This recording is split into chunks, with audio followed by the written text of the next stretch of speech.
Bapa di surga, kami bersyukur kepadamu Tuhan, karena kesempatan demi kesempatan Engkau tetap berikan kepada kami untuk kami boleh merenungkan bersama-sama sebagian daripada firman-Mu. Kami mohon Tuhan, Roh-Mu bekerja dalam hati kami, mencerahkan firman-Mu bagi kami, sehingga firman-Mu hari ini memberkati semua kami, baik yang menyampaikan maupun yang mendengarnya. Biarlah Engkau dimuliakan Tuhan, dan kami semuanya diberkati oleh firman-Mu. Terima kasih Tuhan, di dalam Yesus Kristus kami berdoa. Amin. Shalom.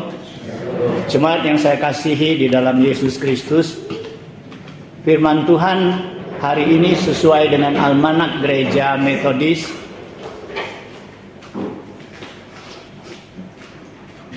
terdapat di dalam Lukas pasal 12. Lukas pasal 12 ayat 13 hingga ayat ke-21. Lukas pasal 12 ayat 13 hingga ayat ke-21. Bila sudah mendapatkan, mari kita baca dengan cara bersaut-sautan. Kita mulai. Seorang dari orang banyak itu berkata kepada Yesus, "Guru, katakanlah kepada saudaraku supaya ia berbagi warisan dengan aku."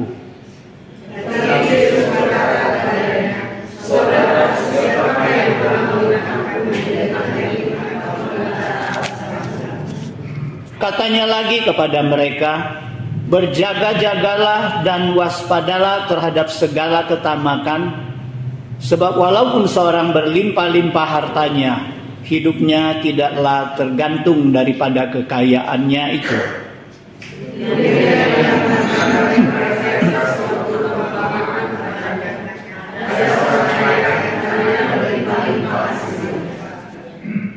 Ia bertanya dalam hatinya, apa yang harus aku perbuat? Sebab aku tidak mempunyai tempat di mana aku dapat menyimpan hasil tanahku.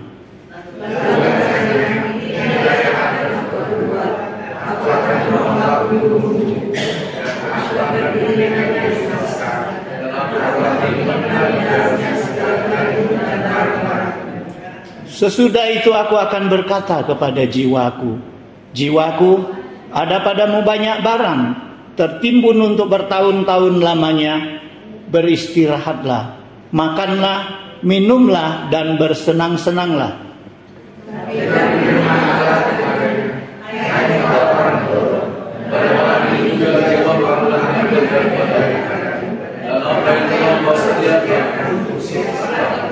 Kita baca bersama ayat ke-21. "Demikianlah jadinya dengan orang yang mengumpulkan harta bagi dirinya sendiri, jikalau ia tidak kaya di hadapan Allah." Jemaat yang saya kasihi di dalam Yesus Kristus, perikop kita hari ini adalah orang kaya yang bodoh. Perikop ini, orang kaya yang bodoh ini adalah sebuah perumpamaan yang Yesus berikan kepada seseorang yang diantara banyak orang. Saudara sekalian, berapa banyak orang pada saat itu? Kalau kita baca dari pasal 12 ayat pertama, maka di situ mengatakan Yesus sedang mengajar muridnya, tetapi beribu-ribu orang berdesak-desakan. Mereka ingin mendengar pengajaran Yesus. Nah, dari beribu-ribu orang ini, majulah seorang kepada Yesus dan meminta tolong kepada Yesus.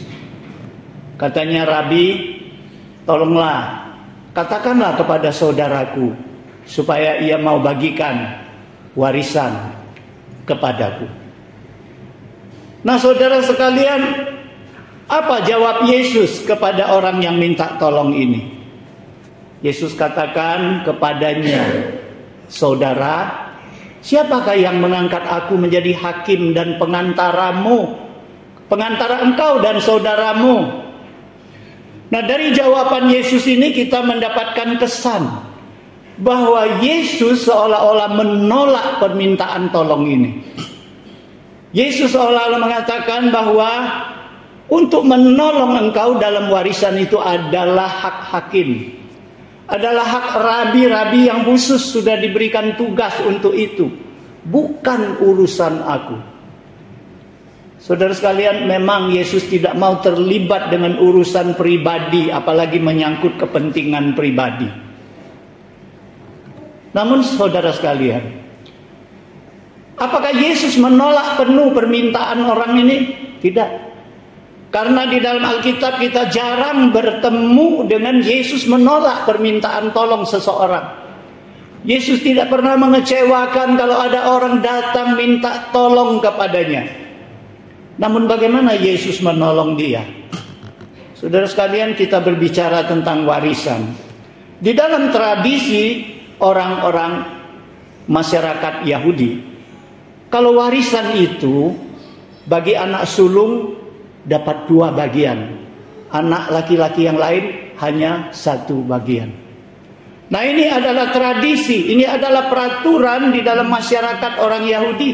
Mungkin peraturan ini juga akan ada yang diterapkan di suku-suku di Indonesia, suku-suku yang tertentu, bahwa anak sulung itu mendapat 2 bagian lebih, 2 bagian, dan anak laki-laki yang lain hanya 1 bagian. Nah, saudara sekalian, kalau kita lihat pertanyaan daripada orang ini kepada Yesus, dia bilang, "Rabi, tolong bicara kepada saudaraku supaya dia mau bagikan warisan kepadaku." Saudara sekalian, yang memberikan warisan itu siapa? Apakah saudaranya atau orang tuanya? Saudara sekalian, warisan pasti diberikan orang tua kepada anak-anak. Jadi dari pertanyaan ini kita tahu bahwa proses pembagian warisan itu sudah terjadi, sudah selesai. Mereka sudah dibagi warisan. Karena tidak mungkin dia minta saudaranya bagikan warisan kepadanya. Udah ngerti kita kan? Bahwa warisan ini sudah dibagi. Dia sudah dapat 1 bagian. Nah, saudaranya ini pasti itu saudara sulungnya dapat 2 bagian. Jadi dia merasa iri. Karena apa? Kok saudara sulungnya dapat 2 bagian dan aku hanya 1 bagian. Dan jumlah ini dapat kita duga pasti jumlah yang besar. Kalau selisihnya sedikit, nggak mungkin dia mau datang di tengah-tengah ribuan orang, ya, malu minta tolong kepada Yesus supaya saudaranya mau bagikan sebagian warisan lagi kepadanya. Tentu jumlahnya besar. Saya berikan contoh ya. Kalau warisan itu mereka 2 beradik. Kalau warisan itu 1 orang 2 miliar. Dia dapat 2 miliar. Sementara kakaknya yang sulung ini dapat 4 miliar. Jadi kelebihannya berapa? 2 miliar. 2 miliar itu jumlahnya besar. Sehingga membuat dia iri hati. Kok enak bener? Tolong Tuhan supaya dia mau bagi sebagian warisan kepadaku. Nah, saudara sekalian, ini yang dilihat Yesus. Yesus melihat persoalan orang ini bukan pada warisan, bukan juga pada saudaranya, tetapi ada masalah di dalam hatinya. Masalah apa? Kita lihat Yesus selanjutnya berkata kepadanya. Kita perhatikan ya. Yang pertama, Yesus berkata kepada orang ini. Kemudian yang kedua, lalu Yesus berkata kepada mereka. Artinya bukan hanya kepada orang ini. Apa yang Yesus katakan? Sehingga dia tidak hanya berkata kepada orang ini, tetapi dia katakan kepada mereka, orang yang banyak. Yesus katakan, berjaga-jagalah, waspadalah terhadap segala ketamakan. Karena walaupun seseorang berlimpah-limpah kekayaannya, hidupnya tidak tergantung kepada kekayaan itu. Nah, saudara sekalian, kenapa Yesus mau katakan kepada semua orang dan tidak berkata kepada hanya orang ini saja? Karena Karena Yesus tahu bahwa masalah yang ada di dalam hati orang ini adalah ketamakan. Dan ketamakan itu bukan hanya masalah orang ini saja, tetapi masalah ketamakan ini bisa melanda semua orang. Oleh sebab itu Yesus sambil mengajar orang ini, sambil menolong orang ini menyelesaikan masalah di dalam hatinya, Yesus juga memberikan pengajaran kepada banyak orang. Hati-hati keserakaan, ketamakan yang ada di dalam hatimu. Walaupun hartamu banyak, tapi hidupmu tidak tergantung kepada kekayaan. Saudara sekalian, mungkin kita protes ya. Orang yang kaya hidupnya pasti senang. Siapa bilang kekayaan orang tidak tergantung kepada kekayaan? Kita perhatikan, kekayaan itu hanya bermanfaat untuk biaya kehidupan, makanya kehidupan. Tetapi Yesus katakan hidupmu. Hidup berarti arti hidup. Ya, memang orang yang berlimpah-limpah kekayaannya, kehidupannya terpenuh segala kebutuhannya, bahkan berlimpah-limpah, berlebih-lebihan, tetapi belum tentu hidupnya, arti daripada hidupnya itu kaya. Makanya Yesus katakan, walaupun engkau berlimpah-limpah hartamu, tapi hidupmu, arti hidupmu tidak tergantung kepada kekayaan itu. Saudara sekalian, Yesus mengajar orang ini. Karena Yesus tahu bahwa orang ini bermasalah di dalam ketamakan hatinya. Dia sudah mendapat banyak. Andai kata itu 2 miliar, sudah banyak. Kenapa dia masih tamak, masih inginkan harta warisan yang memang bukan bagian dia? Memang itu ketentuan bagian anak sulung. Itulah ketamakan. Tidak pernah merasa puas dengan apa yang sudah kita miliki. Nah saudara sekalian, ini yang Yesus mau jelaskan supaya kita waspada atas ketamakan. Kemudian Yesus berikan perumpamaan tentang orang kaya yang bodoh. Nah saudara sekalian, apakah semua orang kaya itu bodoh? Kalau Yesus katakan orang kaya itu bodoh, berarti ada orang kaya yang pintar. Ya, kalau kita katakan anak ini bodoh, berarti ada anak yang bijak, yang pintar. Nah, jadi tidak semua orang kaya itu bodoh. Kita lihat di dalam Alkitab, Abraham kaya, Ishak, Yakub kaya, Ayub lebih kaya, Raja Salomo sangat kaya. Saudara sekalian, mereka adalah orang yang dicintai oleh Tuhan. Mereka adalah orang yang setia kepada Tuhan. Mereka adalah orang-orang yang bijak. Nah saudara sekalian, tidak semua orang kaya bodoh. Tetapi kenapa Yesus katakan orang ini bodoh? Mari kita lihat. Kenapa orang kaya ini disebut bodoh? Kita lihat orang ini, Alkitab mengatakan hasil tanahnya berlimpah-limpah. Bodoh dah kalau hasil tanah kita berlimpah-limpah? Enggak bodoh, itu bukan kebodohan. Kemudian dia lihat hasil tanahnya begitu berlimpah-limpah, dia pikir, oh lumbungku enggak muat lagi isi ini. Apa yang harus aku rencanakan?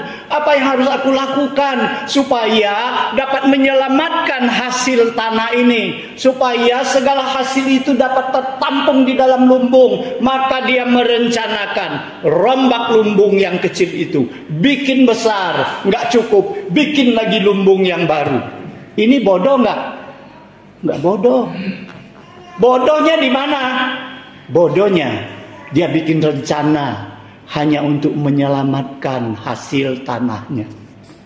Dia tidak pernah merencanakan untuk suatu penampungan bagi jiwanya, bagi keselamatannya.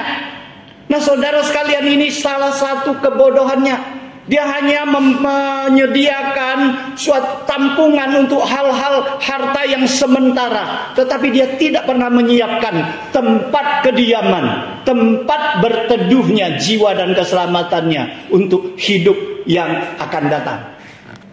Nah saudara sekalian, ini berbeda sekali dengan perumpamaan Yesus dalam Lukas pasal 16 ayat 1 hingga 13. Di situ Yesus mengatakan, memberikan perumpamaan bendahara yang tidak jujur.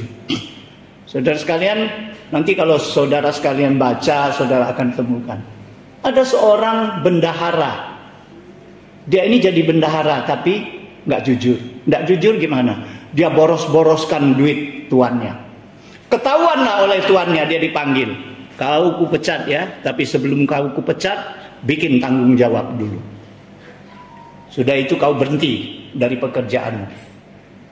Lantas dia pikir, loh kalau aku berhenti pekerjaan, mencangkul aku tidak sanggup lagi, mengemis aku malu, apa yang harus aku lakukan? Supaya kalau aku sudah dipecat nanti nganggur, aku masih bisa bertahan hidup. Dia pikirkan, oleh sebab itu dia merencanakan untuk hidupnya yang akan datang. Makanya dia pakai cara apa? Dia panggil semua orang yang berhutang dengan tuannya. Kau hutang berapa? 100. Aku kurangi jadi 50. Kau hutang berapa? 100. Aku kurangi jadi 80. Nah, begitulah dia pakai akalnya. Supaya dia berbuat baik dengan apa? Dengan harta. Bukan harta dia, harta tuannya. Harta tuannya yang dia pakai untuk berbuat baik kepada orang yang penghutang kepada tuannya. Supaya nanti kalau dia sudah nganggur, sudah dipecat, orang-orang masih menolong dia. Dia masih bisa bertahan hidup. Nah saudara sekalian, Tuhan ini tahu. Karena Tuhan ini maha tahu. Tapi Tuhan ini apa? Memuji kecerdikannya. Bukan memuji ketidakjujurannya. Karena ketidakjujuran sudah divonis pecat kau. Nggak lagi gawe kau. Ya. Tapi yang dipuji kecerdikannya. Cerdiknya di mana? Dia pakai harta bukan punya dia. Tapi dia siap di jalan belakang. Supaya dia masih terjamin hidupnya. Nah saudara sekalian. Ini orang yang cerdik. Karena dia merencanakan untuk yang akan datang. Nah, saudara sekalian, bagaimana dengan kita?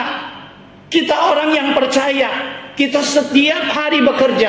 Apakah kita menghabiskan waktu kita hanya mengerjakan hal-hal yang sementara, sehingga kita lupa dengan ketika kita tinggalkan dunia ini, kita mau sediakan tempat di mana tempat kita. Nah, orang ini disebut bodoh karena dia hanya merencanakan untuk yang sementara dan tidak merencanakan untuk yang kekal. Jadi saudara sekalian, apa kita termasuk kebodohan itu atau kita sudah siap? Kita sudah siap. Ketika kita meninggalkan dunia ini, kita sudah siap. Kita sudah siap tempat kita tetap hidup di dalam Tuhan, hidup yang kekal. Nah saudara sekalian, kebodohan yang kedua. Kebodohan keduanya apa? Segala usahanya dia hanya fokus kepada kepentingan dirinya sendiri. Kita bacalah seterusnya. Dia bilang, aku akan ini. Aku akan menyimpan milikku. Aku akan buat lumbungku. Supaya jiwaku. Semua aku. Sampai 13 kali dia sebut di dalam ayat-ayat itu. Saudara sekalian, dia tidak pernah menyebut Tuhan. Karena apa? Dia tidak pernah merasa bahwa hartanya itu milik Tuhan. Saudara sekalian, kita harus akui semua yang kita miliki, sebanyak apapun, itu adalah titipan Tuhan. Kalau Tuhan tidak beri kita hikmat, Tuhan tidak beri kita kesehatan, Tuhan tidak beri kita peluang dan kesempatan, kita tidak mungkin bisa memiliki harta itu. Sekalipun kita memiliki harta itu dengan cara kita sendiri, kalau Tuhan mau ambil, sekejap saja bisa diambil semua daripada kita. Jadi saudara sekalian, orang ini hanya pikirkan aku. Nggak pernah pikirkan dia Tuhan di situ. Sehingga apa? Dia pikir ini hasilku untuk kepentinganku, bukan untuk kepentingan Tuhan. Apalagi kepentingan untuk orang lain. Nah saudara sekalian, orang ini disebut bodoh. Karena apa? Di dalam Lukas pasal 16 ayat 19 sampai 31, di situ Yesus memberikan perumpamaan tentang orang kaya dan Lazarus orang miskin. Orang kaya ini berlimpah-limpah, saudara sekalian. Lazarus ini pengemis, dia tega biarkan Lazarus itu makan sisa-sisa makanan yang jatuh dari mejanya. Oh, saudara sekalian, ini benar-benar keterlaluan. Dia tidak pernah memikirkan orang miskin. Dia nikmati sendiri. Saudara sekalian, bukan itu saja. Lazarus ini saking miskinnya, kita tahu pengemis ya. Mungkin karena jarang mandi, jarang bersihin tubuhnya banyak borok. Dia biarkan anjingnya menjilati borok itu. Saudara sekalian, saya bayangkan ya. Di sini sebenarnya Tuhan buat perumpamaan ya. Berarti anjing tuan ini lebih berbelas kasihan daripada tuannya. Anjing saja bisa mengasihi orang ini, menjilati boroknya. Saya ingat ya waktu kami kecil, ada semacam pengetahuan dari orang tua, ya, dari teman-teman. Kalau ada korengan, biarkan anjing jilat supaya cepat sembuh. Saya yakin ya, karena air liur itu mempunyai obat, khasiat pengobatan. Saya contoh, saya tukang mas. Seringkali barang yang sudah dibakar tanpa saya hati-hati saya pegang, langsung cis kena. Kalau tangan kebakar, kulitnya hangus, kemudian sebentar lagi pedihnya luar biasa. Karena saya tidak sempat cari obat, saya langsung masukkan ke mulut, refleks, masukkan ke mulut. Saya kulum, hilang rasa sakit. Saya tarik, sakit lagi, saya masukkan. Sampai kira-kira 5 menit, sakitnya hilang. Kemudian tidak melepuh. Coba kalau tidak percaya, air liur bisa menyembuhkan. Minimal yang sudah saya coba, luka bakar. Nah saudara sekalian, orang kaya ini, dia tidak pikir memberikan belas kasihan kepada pengemis ini. Dia biarkan Lazarus makan ampas jatuh dari mejanya. Dia biarkan anjingnya menjilati boroknya. Dia tidak berbuat sesuatu dengan hartanya yang berlimpah-limpah.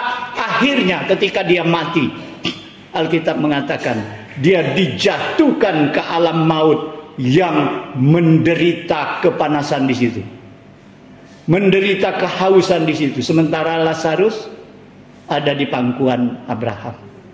Nah saudara sekalian, harta adalah untuk dari Tuhan. Gunakanlah harta itu untuk berbuat kasih kepada sesama, untuk melayani Tuhan. Karena kalau kita sadar bahwa kita diberi Tuhan kesempatan, diberi Tuhan harta yang banyak, seharusnya lah kita gunakan harta kita juga memuliakan nama Tuhan. Saudara sekalian, oleh sebab itu Yesus mengatakan apa kepada bendahara yang tidak jujur itu? Bersahabatlah dengan mamon yang tidak jujur. Bersahabat bukan bersahabat dengan duit, dengan harta, bukan. Bersahabatlah dengan mempergunakan mamon. Saudara sekalian, artinya mamon itu tidak selamanya bisa menolong kita. Kalau engkau diberi mamon yang banyak, harta yang banyak, gunakan mamon ini selagi masih dia bisa menolong engkau. Gunakan untuk apa? Untuk kemuliaan Tuhan. Agar ketika mamon ini tidak lagi bisa menolong engkau, engkau akan diterima ke kemah yang abadi. Engkau akan diterima di sorga. Pernah nggak kita pikir, uang itu jangan milik kita sendiri dong. Jangan hanya untuk kepentingan kita sendiri dong. Pakai untuk pekerjaan Tuhan itu karena dasarnya, asalnya daripada Tuhan. Pakai untuk menolong orang karena ini memang perintah Tuhan. Kasihilah sesamamu. Saudara sekalian, inilah orang yang bijak. Saudara sekalian, orang kaya yang bodoh ini, dia hanya mementingkan dirinya sendiri. Dia hanya menggunakan hartanya untuk dirinya sendiri. Yang ketiga, kenapa dia disebut bodoh? Kalau kita baca ayat ke-19, dia katakan apa? Jiwaku, katanya, engkau bersenang-senanglah karena banyak harta yang tertimbun. Bertahun-tahun lamanya kau boleh nikmati. Nikmatilah, makanlah, minumlah, bersenang-senanglah jiwaku. Saudara sekalian, dia samakan jiwanya dengan hartanya. Padahal Yesus katakan, hidupmu tidak tergantung daripada kekayaanmu. Padahal Yesus mengatakan, manusia hidup bukan hanya dengan roti saja, tetapi dengan firman yang keluar daripada Allah. Fisik kita butuh makanan, benar. Makanan butuh dengan harta beli, benar. Tapi jiwamu tidak akan dipuaskan oleh makanan jasmani. Itu sebabnya banyak orang kaya bunuh diri. Karena apa? Bukan kekurangan harta, karena hatinya tidak punya damai. Jiwanya tidak merasa ada kepuasan. Kita lihat Michael Jackson, berapa kaya dia. Kita lihat Elvis Presley, berapa kaya dia. Tapi mereka mati. Karena apa? Mengkonsumsi berlebihan obat bius. Kenapa? Enggak minum obat bius, enggak bisa tidur. Karena hatinya, jiwanya tidak ada ketenangan, tidak ada kepuasan. Nah, saudara sekalian, orang kaya ini disebut bodoh karena dia pikir dengan hartanya yang banyak itu, yang bisa bertahan bertahun-tahun itu, akan bisa memuaskan jiwanya yang terdalam. Dia disebut bodoh. Saudara sekalian, kita jangan jadi orang bodoh ya. Memang harta hanya bisa memuaskan kita, jasmani kita. Kita bisa makan enak, kita bisa jalan kemana-kemana kita mau. Tapi ingat, jiwa kita bukan hanya membutuhkan itu. Jiwa kita butuh ketenangan, damai sejahtera yang Yesus berikan. Jiwa kita membutuhkan jaminan hidup yang kekal. Jiwa kita membutuhkan Tuhan. Saudara sekalian, satu kali, yang keempat, saudara sekalian, orang kaya ini dia berkata dengan jiwanya, tenanglah, bertahun-tahun kau nikmati. Tetapi dia lupa bahwa hidup ini singkat. Dia tidak bisa menentukan sampai kapan dia hidup. Oleh sebab itu Tuhan mengatakan kepadanya, malam ini juga kalau aku ambil nyawamu, segala yang kau siapkan itu untuk siapa? Saudara sekalian, Tuhan menyadarkan dia. Demikianlah orang yang kaya di dunia, tapi miskin di hadapan Tuhan. Kau adalah orangnya. Karena kau menimbun hartamu, berlumbung-lumbung, bergudang-gudang. Tapi kau tidak pernah memikirkan jiwamu. Hidupmu singkat, bukan ada di tanganmu. Saudara sekalian, seringkali kita lupa daratan. Ya, kita pikir kekayaan bisa membuat kita lebih panjang umur. Saudara sekalian, umur kita sudah ditentukan Tuhan. Andai kata Tuhan hari ini mengambil nyawa kita, di mana harta kita? Saudara sekalian, lantas orang pikir, Yesus di dalam ajarannya juga mengatakan, oleh sebab itu jangan kamu kumpulkan harta di dunia. Karena di dunia ini ada ngengat, di dunia ini ada pencuri yang bisa merusak, mencuri. Tetapi kumpulkanlah hartamu di sorga. Di situ tidak ada ngengat, tidak ada pencuri. Saudara sekalian, lalu kita katakan, Tuhan, aku mau kumpulkan harta di sorga. Bagaimana caranya, Tuhan?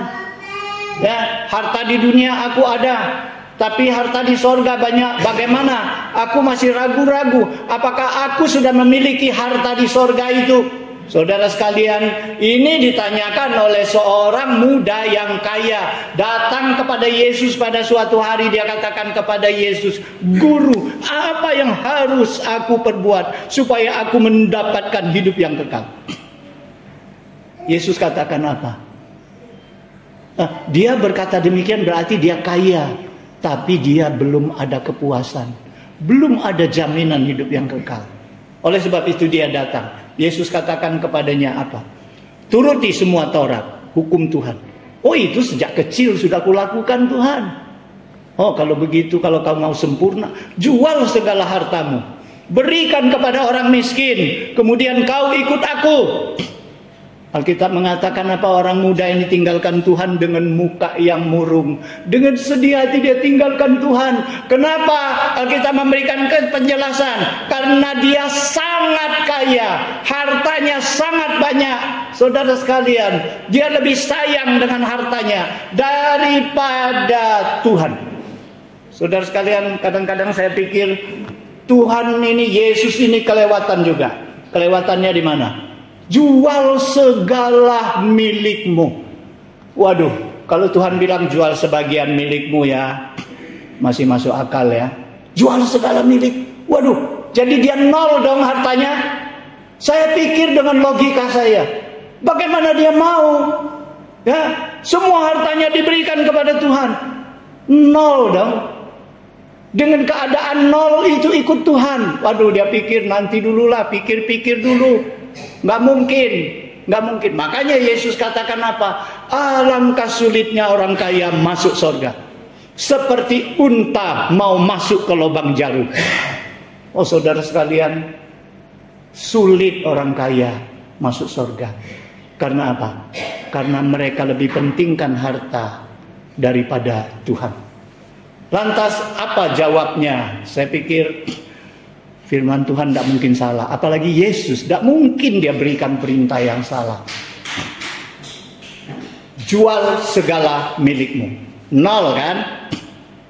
Tapi kalau dia ikut Tuhan, apakah lebih dikit dari hartanya? Tuhan itu sumber berkat. Saudara sekalian, itulah yang Yesus katakan, cari dulu kerajaan Allah, baru yang lain-lain sekaliannya akan aku tambahkan kepadamu. Saudara sekalian, Yesus mau katakan bahwa yang penting itu Tuhan, karena Tuhan itu sumber dari segala berkat. Kau miliki Tuhan, kau sudah miliki semua berkat. Bukan hanya harta dunia, damai sejahtera di dalam hati, jaminan hidup yang kekal. Segala berkat kau miliki kalau kau miliki Tuhan. Bukankah itu lebih besar daripada segala milikmu? Jual semua itu, ikut aku, enggak bakalan telantar. Nah saudara sekalian, inilah yang Yesus katakan, bagaimana mengumpulkan harta di dalam surga. Saudara sekalian, sudahkah kita memiliki Tuhan? Sudahkah Tuhan lebih penting daripada harta kita? Sudahkah kalau Tuhan membutuhkan harta kita, kita rela memberikan untuk membantu pelayanan? Sudahkah kita memberikan waktu yang Tuhan berikan itu? Bila Tuhan penting, kita sumbangkan waktu kita berikan tenaga kita berikan pikiran, hati kita kepada Tuhan. Paulus berkata, persembahan yang sejati itu adalah berikan dirimu sebagai korban. Itulah yang disukai oleh Tuhan. Saudara sekalian, sudahkah kita berikan diri kita kepada Tuhan? Sudahkah kita katakan, Tuhan ini aku, pakailah aku? Saudara sekalian, mari kita belajar. Jangan kita termasuk orang kaya yang bodoh ini. Saudara sekalian, saya ketika memberikan tema ini di khotbah, saya berikan tema itu orang kaya yang bodoh.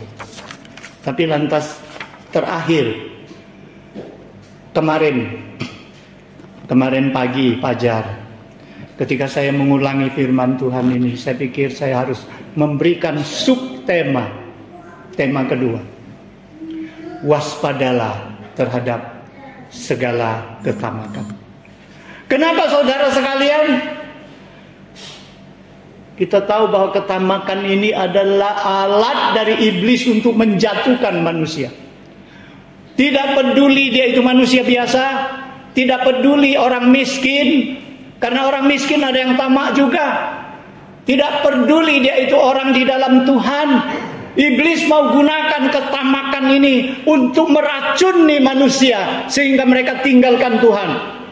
Saudara sekalian, kita lihat dari awal penciptaan, iblis sudah menyerang Adam dan Hawa.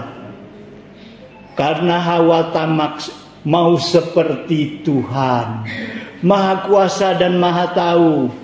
Karena iblis bilang, kalau kau makan ini kau akan seperti Tuhan. Oh, dia tamak. Dia tidak merasakan bahwa Tuhan sudah begitu baik kepadanya. Tuhan sudah siapkan Taman Eden begitu lengkap kepadanya. Tuhan sudah siapkan seluruh taman ini, buahnya boleh kau makan. Tetapi dia masih lihat buah yang dilarang itu. Kayaknya enak untuk dimakan. Tamak dia dengan buah itu. Yang lain-lain sudah lengkap, masih mau yang buah yang larang. Ketika iblis mengatakan, kau makan buah itu tidak mati, karena Tuhan takut kalau kau makan itu kau akan seperti Tuhan, Maha Tahu. Lantas dia pikir, tamak dia, mau seperti Tuhan, dia makan itu. Saudara sekalian, karena ketamakanlah manusia hari ini semuanya jatuh di dalam dosa. Kalau tidak bertobat, tidak ditebus oleh kematian Yesus, maka tidak ada manusia yang bisa selamat. Ketamakan, hati-hati. Ketamakan juga buat Yudas yang sudah dididik Yesus dengan penuh kasih sayang selama 3 tahun. Karena tamak 30 keping perak, dia murtad, dia jual gurunya. Saudara sekalian, bagaimana kesetiaan kita kepada Tuhan? Apakah karena harta? Apakah karena kekayaan? Apakah karena kesenangan duniawi kita tinggalkan Tuhan? Apakah karena pacar, istri, suami yang mau kita miliki, kita tinggalkan iman kita? Saudara, kita lihat Raja Daud. Dia sudah punya tahta, dia punya istri beberapa orang. Tapi dia masih tamak dengan istrinya Uria, Batseba. Karena tamak, dia bunuh suaminya Uria. Dia miliki Batseba. Dia jatuh di dalam perzinahan. Dan mulai saat itu keluarganya hancur berantakan. Tidak pernah ada damai di dalam keluarganya. Ketamakan menjadi cacat hidup Daud. Ketamakan juga buat Salomo. Salomo itu raja yang paling disayangi oleh Tuhan. Raja yang hanya meminta hikmat, tetapi Tuhan bukan saja memberikan hikmat, kekayaan, kemuliaan yang luar biasa. Tetapi dia tamak dengan selir-selirnya yang ribuan orang itu. Gara-gara selir-selirnya yang ribuan orang itu, dia dirikan kuil untuk mereka sembahyang di situ, untuk menyembah berhala di situ. Bukan itu saja, dia juga turut masuk ke kuil itu untuk sembahyang. Ini merupakan cacat akhir hidup daripada Salomo, sehingga sampai hari ini timbul perdebatan yang tidak selesai. Apakah selamat? Apakah Salomo itu selamat atau binasa? Saudara sekalian, inilah bahaya ketamakan. Itu sebabnya ketika Yesus katakan, hati-hati, waspadalah dengan segala ketamakan, supaya kita menjadi suatu peringatan. Waspada. Jangan biarkan ketamakan ada di dalam hati kita, sehingga merusak hidup kita, membuat kita menjurus kepada dosa. Saudara sekalian, akhirnya saya menutup khotbah ini. Ketika saya bikin khotbah saya, tadinya pakai orek-orekan. Kemudian saya masukkan buku khotbah ini. Ini resmi, saya buat catatan yang resmi. Saya mau akhiri dengan satu kata Yesus. Di mana hartamu, di situ hatimu. Ketika saya mau tulis, saya lihat di orek-orek saya. Kok terbalik? Saya tulis, di mana hatimu, di situ hartamu. Wih, kok bisa terbalik ya? Harusnya di mana hartamu, di situ hatimu. Kok saya tulis di itu, di mana hartamu, di mana hatimu, di situ hartamu. Lantas saya mau robah, tapi saya pikir nggak jadi robah. Karena apa? Setiap kali waktu pagi saya siapkan firman Tuhan, saya berdoa dulu mohon bimbingan Roh Kudus. Saya pikir kenapa saya bisa tulis terbalik? Pasti ada alasan sehingga saya tulis terbalik. Ini adalah pimpinan Roh Kudus mungkin, jangan sembarang dicoret. Ada suara hati yang seperti itu. Lantas saya renungkan, saya kembali renungkan waktu saya tulis itu apa yang saya pikirkan sehingga saya tulis seperti ini. Akhirnya saya mendapat jawaban. Saya tetap tulis seperti itu. Di mana hatimu, di situ berkatmu. Saudara sekalian, kalau Yesus mengatakan di mana hartamu, di situ hatimu, Yesus menyatakan suatu kebenaran. Kebenaran yang sudah jadi. Tetapi yang saya pikirkan adalah di mana hati kita ditempatkan, disitulah kita akan menuai berkatnya. Ini adalah suatu tugas yang harus kita kerjakan. Sekarang kita selidiki hati kita. Di mana hati kita sekarang kita letakkan? Apakah di dunia? Apakah hanya di harta yang sementara? Kalau itu yang terjadi, kita hanya menuai berkat yang sementara, berkat duniawi. Tetapi kalau hati kita sekarang kita tempatkan kepada Yesus yang sumber berkat itu, maka berkat kita itu akan berasal dari Yesus. Berkat itu akan disediakan oleh Yesus. Saudara sekalian, oleh sebab itu saya tulis seperti itu. Hari ini mari kita selidiki hati kita. Di mana kita tempatkan hati kita hari ini? Semua di pekerjaan, semua di harta, sehingga tidak ada lagi waktu untuk Tuhan, tidak ada lagi waktu untuk melayani, tidak ada lagi waktu untuk pikirkan pekerjaan Tuhan, atau kita tempatkan hati kita kepada Tuhan, kita cari dulu Tuhan, kita cari dulu kerajaannya dan kebenarannya, kita pikirkan dulu Tuhan, maka Tuhan siapkan berkat di situ untuk kita. Mari firman Tuhan hari ini menjadi renungan bagi kita. Kalau Yesus katakan, demikianlah orang yang kaya di dunia, tapi miskin di hadapan Tuhan. Mari kita renungkan. Minimal kita harus kaya di hadapan Tuhan. Sekalipun kita belum kaya di dunia ini. Mari kita berdoa. Bapa di surga, kami bersyukur kepadamu untuk firman-Mu Tuhan. Kami mohon firman-Mu menjadi satu motivasi bagi kami. Sehingga kami boleh menyelidiki melalui perumpamaan Tuhan orang kaya yang bodoh ini. Kami menjadi orang kaya yang bijak. Terima kasih Tuhan. Di dalam Yesus Kristus kami berdoa. Amin.